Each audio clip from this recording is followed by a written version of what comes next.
If there is any point of constant consternation or contention among Kansas City Chiefs fans, it is the offensive line and whether or not this line can actually be better than it was last year. And I think we are starting to see some of those worries ease because of the fact that Josh Simmons appears to be for real. He appears to be one of the top offensive tackles taken, or one of the top offensive tackle prospects from last year's draft who fell due to fears of an injury that may have been unfounded. Still, I think the question lingers, should the Kansas City Chiefs have gotten rid of Joe Thuney, and, well, can they replace him? And I want to take a walk through some numbers. I spent some time digging some numbers up, wanting to try to figure out exactly if there was one way or another of looking at this question and coming to some conclusion before the season and week one snap one. And here's sort of what I got to. So Patrick Mahomes was sacked 36 times in 2024, which is essentially 2 times per game. It's a little bit more. There's 17 games. He only played 16, and you're looking at 36 sacks, so basically 2 times per game. We're going to keep it simple. Wanya Morris played 732 snaps and gave up 5 sacks. Now, if we sort of accept that there's about 50 to 60 snaps per game, Wanya Morris gave up a sack every 146.4 snaps. So 146 snaps per sack, SPS.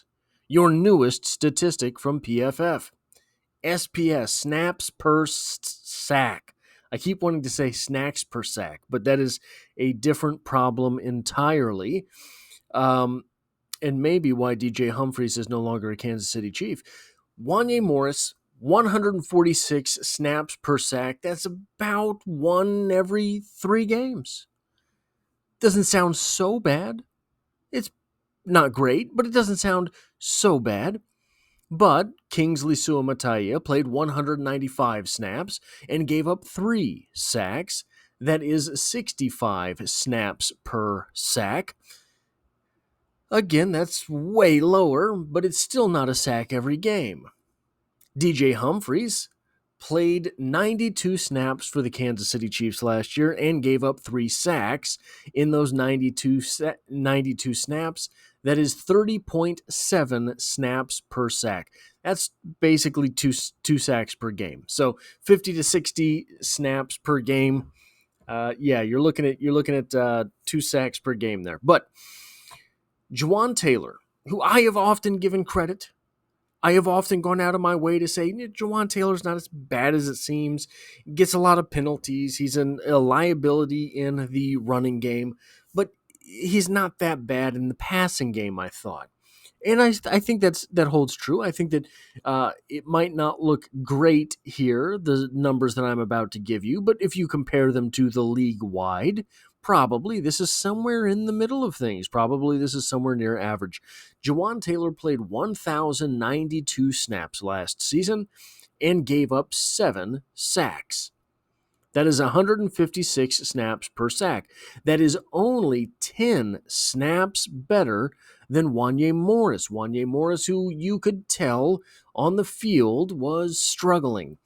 Jawaan Taylor was only marginally better than that. Okay, so what else are we looking at here? What do we have some context for this? Why are we looking at the snaps per sack for the offensive tackles in this offense, last year's offense for the Kansas City Chiefs? Well, here's Creed Humphrey.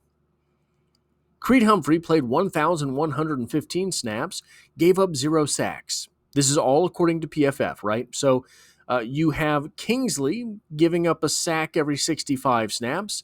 Creed Humphrey not giving up a sack in 1,115 snaps. What about his buddy, Trey Smith? Well, Trey Smith played the same 1,115 snaps. They're best friends. They're the Nasty Boys. 0 sacks. So that makes DJ Humphries' 30.7 snap per sack average look even more ridiculous. But there's one more name we should be appending to this list. After all, he was a Kansas City Chief last year. He did a little bit of time at offensive tackle. Joe Thuney, 1,115 snaps. This is what PFF has. All these guys playing the same snap counts. 0 sacks. Oh, so the entire problem for the Kansas City Chiefs last season was the offensive tackle positions.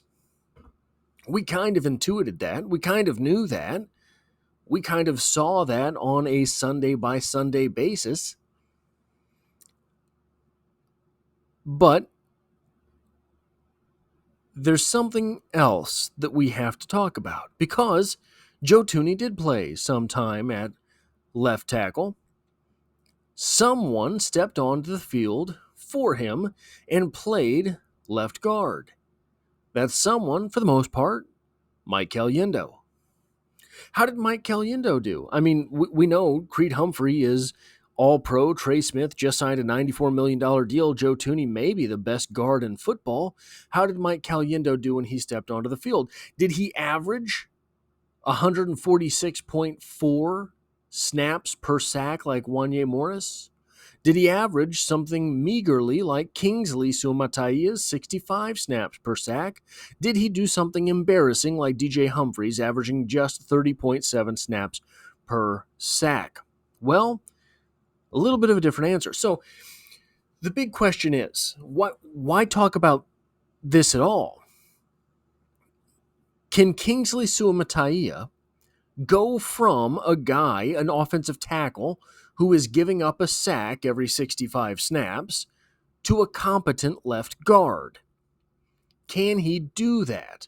Can he give up a sack less frequently than once per game, especially if we're talking about giving up a sack against a player who's coming straight up the gut of the offense? That is a very scary proposition when you've got Patrick Mahomes, the greatest quarterback in the history of quarterbacking, in the backfield. Because if someone is blitzing straight up the gut, then Mahomes doesn't have an opportunity to even throw things away, right? So can Kingsley make that move to the inside and excel at left guard where he failed at left tackle? Mike Caliendo played left guard last year. That's why we're looking at these numbers. Did Mike Caliendo average more or less sacks per snap than Kingsley Suamataia? Well, let me show you this. He played 237 snaps and gave up 0 sacks. Is Mike Caliendo the offensive guard that is Joe Thuney? The offensive guard that is Trey Smith? The offensive center that is Creed Humphrey? I don't think he is. I think that there's something else going on here entirely. I think it's a completely different position. All of the problems last year for the Kansas City Chiefs with the passing game came from the offensive tackle positions. 5 sacks, 3 sacks, 3 sacks, 7 sacks for Jawan Taylor. Well, let's look at something. And I want you to know I'm not picking on Mike Caliendo. I'm not even picking on Joe Thuney, who was making $20 million a year to do what Mike Caliendo was doing on a UDFA contract. Well, it's smaller sample size, I understand, but it's the same thing. Mike Caliendo, and look, this RAS score is for offensive centers. So on the hierarchy of athleticism in the offensive line, left tackle's the big one, right tackle's below that, either of the guard positions sort of below that, and then a half step below offensive guard, you have offensive centers. So Mike Caliendo, for example, 6'4", is an 8.05 score for offensive centers. 6'4", scores 8.05. For Kingsley Suamataia, as an offensive tackle, 6'4 and a half, scored 2.53. Right? So the athleticism between these two positions is a world of difference. Still, Mike Caliendo gave up 0 sacks and 237 snaps as a guy who is 6'4", who is 301 pounds, versus Kingsley Suamataia, who is 6'4.5", 326 pounds. Mike Caliendo did not do the bench press. Kingsley Suamataia bench pressed the heck out of the bench press, 31 reps. That is at the length of 34.25-inch arms. Mike Caliendo has 30 7/8-inch arms. So a 4-inch difference, essentially, between these two athletes. Mike Caliendo with 9.5-inch hands. Kingsley Suamataia with 10 6/8-inch hands. So a big world of difference between these two guys as far as the size grades are concerned. What about the explosive numbers? Well, Mike Caliendo actually has a better vertical leap than Kingsley Suamataia. Mike Caliendo, 28.5, Kingsley, 28 flat. But Mike Caliendo has an 8'9" broad jump compared to 9'2" for Kingsley, a pretty decent difference there. Mike Caliendo ran a 5.36 40-yard dash compared to a 5.04 for Kingsley Suamataia, a 3.05 20-yard split versus a 2.9 for Kingsley, a 1.79 10-yard split for Mike Caliendo versus a 1.73 10-yard split for Kingsley Suamataia. Kingsley Suamataia is in the green for almost everything except for height and that vertical, and that's at an offensive tackle position, versus the offensive center, Mike Caliendo, who scored a 6.84 versus Kingsley Suamataia's 9.4 at an offensive tackle position. Kingsley Suamataia is a much better athlete than Mike Caliendo. Mike Caliendo is all grit and determination. I understand that he is a football player. I have sung his praises since he came out, right? If you were around the channel back then, you know that I am a Mike Caliendo fan. Would I rather have Kingsley Suamataia or Mike Caliendo protecting Patrick Mahomes from the left guard position? The answer is Kingsley Suamataia. Kingsley Suamataia, the same offensive lineman who at left tackle gave up a sack every 65 snaps, while and whereas Mike Caliendo gave up 0 sacks in 237 snaps. So, I would rather have Kingsley Suamataia at that left guard position. And there's a little bit more to talk about here, though, because while I think the case there is that if we're looking at the athlete, we would probably all rather have Kingsley on the field than Mike Caliendo. What about left tackle? Well, left tackle last year was manned by Wanya Morris, who has decent scores, right? He is a decent athlete at offensive line. 6'5" and 3/10. That's a good height for an offensive tackle. 307 pounds is a bit light, but he got an 8.37 overall RAS score, 10.25-inch hands, 35 1/8-inch arms, 35 plus inch arms on Wanya Morris. Had a 28.5-inch vert, had a 9'3" broad jump, had a 5.11 40-yard dash. That's a great number. A 1.8 10-yard split, a little disappointing. This great athlete of an offensive lineman, and I understand that this is the exact opposite argument that we just used for Kingsley Suamataia over Mike Caliendo, but this athlete of an offensive lineman translated to an overall score of 49.